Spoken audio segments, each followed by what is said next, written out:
Bago ngayong gabi, tinanggal sa pwesto ang hepe na Ormoc City Police matapos tukuyin persons of interest ng 7 tauhan nito sa pamamaril sa mayoral candidate ng Albuera Leyte na si Kerwin Espinosa. Ayon nito kay PNP spokesperson Jean Fajardo, batay sa ulat ng Super Radio DZBB. Nangangamba sa kanyang kaligtasan si Espinosa na nakalabas na ng ospital. May report si Ian Cruz. Hagip sa CCTV kahapon ang kaguluhan sa kampanya ng partido ni mayoral candidate Kerwin Espinosa sa isang covered court sa Albuera, Leyte. Nabaril si Espinosa. Sugatan din ang kapatid niyang si RR na nasa gilid ng poste ng court. Dinala sila sa ospital sa Ormoc City.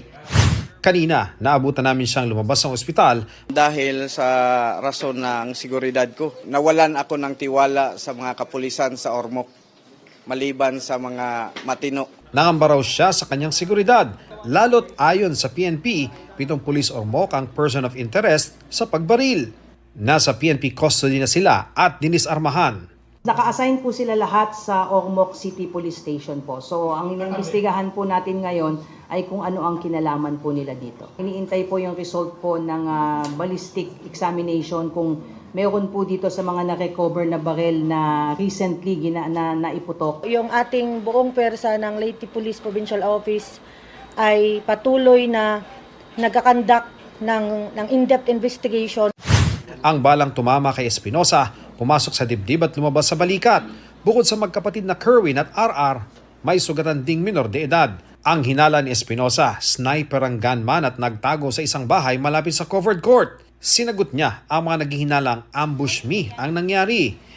Sino namang mag-scripted na dito sa dibdib ko ang tama at double action pa ang bala.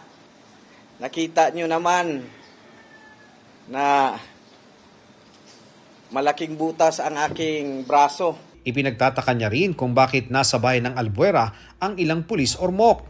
Ang ano ko ay sana mabigyan to ng pansin ni Mayor Losi kasi siya ngayon ang alkalde ng Ormoc City.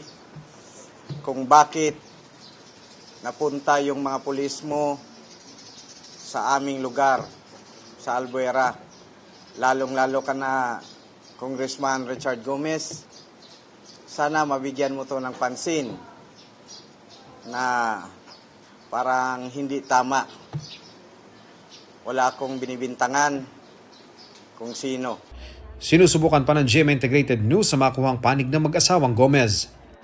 Si